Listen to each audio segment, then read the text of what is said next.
Welcome back to my Pokemon Platinum Hardcore Nuzlocke walkthrough. In the last episode, we brought down Team Galactic's Jupiter, combed through some old routes to pick up some sweet pickups, and we made it all the way to Fantina's doorstep, to Hearthome City and beyond. The road from Gen 4 Casual to Platinum Master continues. Let's do this.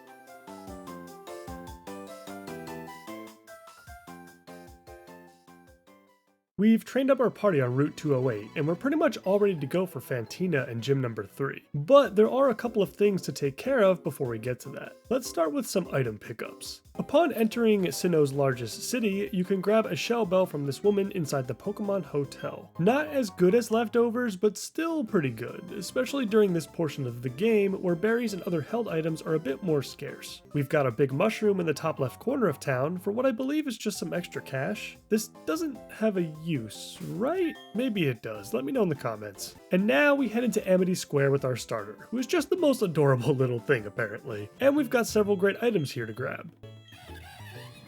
You're not very bright, are you, buddy? The amulet coin is always welcomed, especially when it comes this early, and even more especially when it comes in a game where money is extremely useful. Those fantastic TMs acquired at Veilstone's Game Corner are even more expensive in Platinum than they were in Emerald, so the extra cash is definitely handy. The TM for Attract can also be picked up, which is situationally good, but for the moments where it is useful, it's really useful. And finally, we have picked up the Spooky Plate, boosting the damage of our future Shadow Balls by 20%. That wraps up the items for Hearthome, but now we have another encounter. The Pokemon Center PC Administrator of the Sinnoh region, BB? Bebe? Beeb? Babe? I'm gonna go with BB. Let me know in the comments if that's wrong.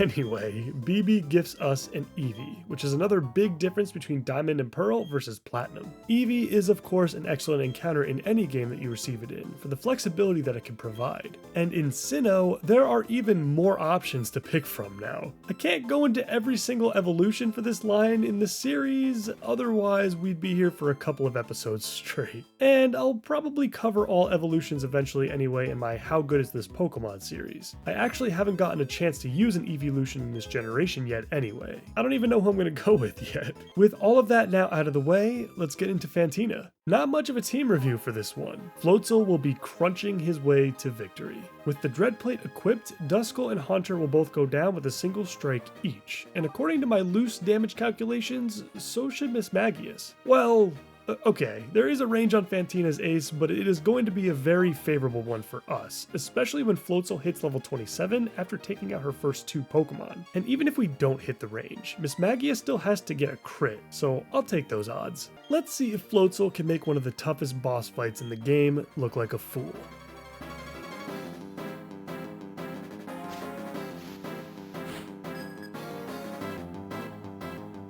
Duskull is up first, but she's no match for my Super Otter. It is worth noting though that this Duskull should not be taken lightly. This thing might be a first stage Pokemon, but it normally survives the first hit and can hit you with a Will-O-Wisp in retaliation. Depending on how your team is constructed, a burn can definitely derail your entire team if you rely on physical attacks to bring Fantina down. The Mismagius comes out next to try and hit us with that Magical Leaf. We are faster, but do we hit the range? Thank goodness. The only thing that could have made that range less favorable was if Mismagius was sporting a nature that increased physical defense. After Floatzel finishes his appetizer and the main course, he's rewarded with a well-earned dessert. 3 attacks for our 3rd badge. And the TM for Shadowclaw is a very nice bonus as well. I am growing very fond of this Floatzel already, and after that performance, I think he'll be here to stay. After restoring the 3 PP that Floatzel used up in that fight, I put Rotom back in the box for now and added our Drifloon to the party, since she will now be able to evolve with the new level cap. I'm keeping Geodude around for now because I don't think I'll need Bidoof to use any HMs for the next route or 2. And while I'm at it, I just evolved Geodude into a Graveler real quick because we were only 1 level away anyway. And Graveler will actually be quite the nice counter against our rival's first Pokemon. Speaking of which, we've got another boss fight to get into. Please make sure that you are all healed up and ready to go for this one. Barry will just come out of nowhere, so you've been warned. For a quick team review, Graveler will be used to take out Staravia, which should be quite an easy task with Rock Throw. Rosalia will deal with his Prinplup. Even though he's got Peck, I'm suspecting that it shouldn't matter much. Giga Drain should be able to get the job done. Floatzel will take out the incoming Ponyta with ease. I would be surprised if Aqua Jet didn't take it out in one hit. And either Monferno or Staravia can be used to finish Barry's Rosalia off with our flying and fire type coverage. And Drifloon gets to soak up that sweet, sweet experience. Let's do this.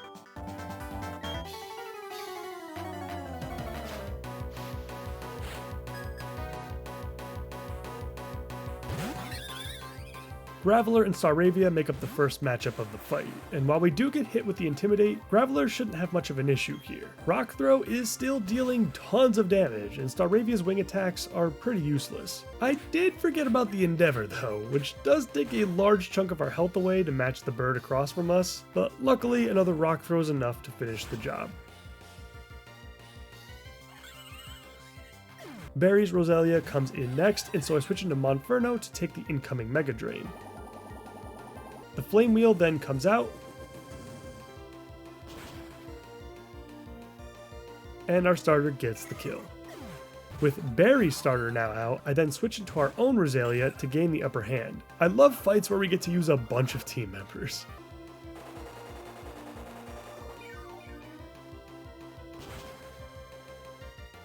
The Giga Drain hits incredibly hard and we're healed back to full. Meanwhile, Prinplup goes for Growl? Like literally any other move there would have been better, dude, even Bubble Beam for Christ's sake. A Magical Leaf on the following turn brings the awkward penguin down.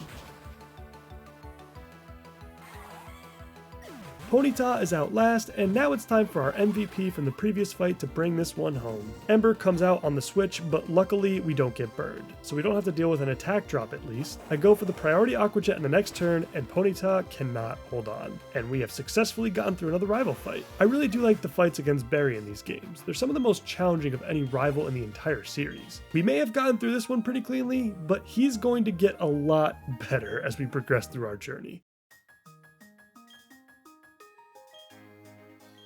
Now on Route 209, heading towards Solacean Town, I hope I'm saying that correctly, we can pick up our next encounter. And because it's nighttime, we run into Duskull. For this run, it was either this or Chansey, as we've already obtained all the other options on earlier routes. Dusclops, much like most other ghost types, will always be at least somewhat useful in every game it exists in. If you're new to the channel, this is one of my favorite Pokemon from the Hoenn region, and that has a lot to do with its playstyle. A defensively focused Pokemon that has a ton of coverage and utility options to choose from, allowing you to be extremely flexible with how you build it. Dusknoir is obviously just better if you're playing with trait evolutions, but Dusclops is still a fantastic alternative. I've already got Drifblim though for this playthrough, so unless something happens to our balloon friend, Duskull will be hanging out with the box team.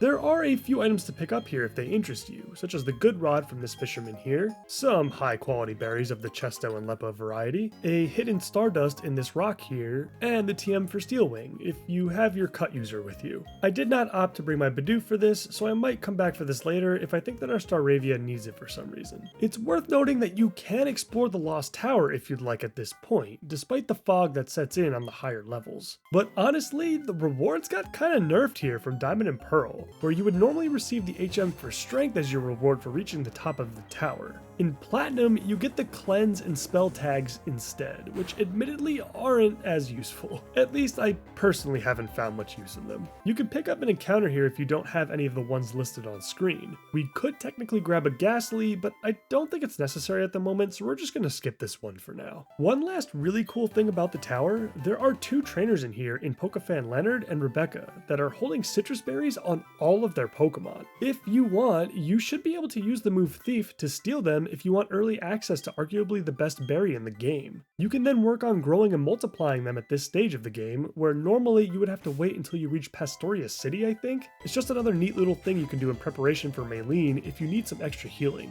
On my way back down, I fought through a couple of trainers within the foggy areas, and, well,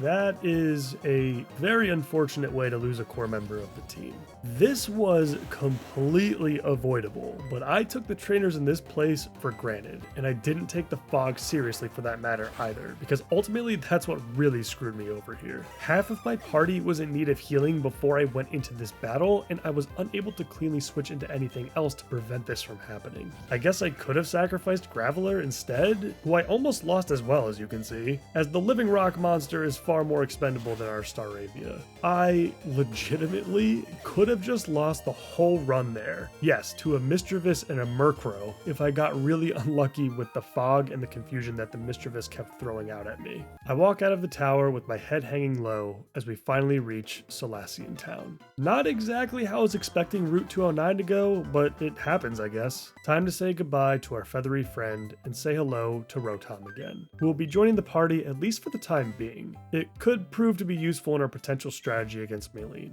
On the way over to Solaceon Ruins on the eastern side of town, be sure to grab the PP up on one of the ledges.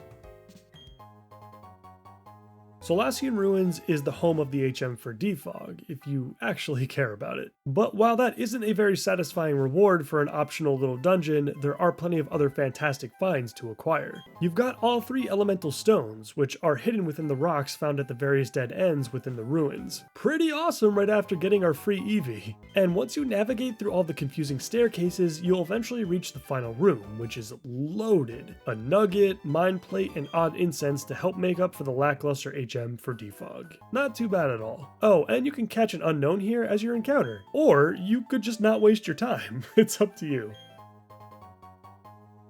And that covers everything about this town, at least from a Nuzlocking standpoint. You've got your daycare, of course, but daycare grinding isn't as useful in this generation with the existence of the Versus Seeker and some pretty good grinding spots for wild Pokemon as well. From a more personal point of view though, this town is quite unique, and I really like the quaint and peaceful atmosphere and the log cabin aesthetic. It kind of reminds me of Verdant Turf a little bit. And with that, this episode is now over. While we were able to make quick work of Fantina and our rival, we ended up losing one of our core team members to a random trainer, which always feels bad. It's a good wake-up call though, and hopefully I can be a little bit more vigilant with those scenarios. In the next episode, we're looking to make our way over to Veilstone City, where Maylene will be waiting for us. In the meantime, as usual, please like the video if you liked it, and subscribe for more content like this. That's it from me. I'll see you next time.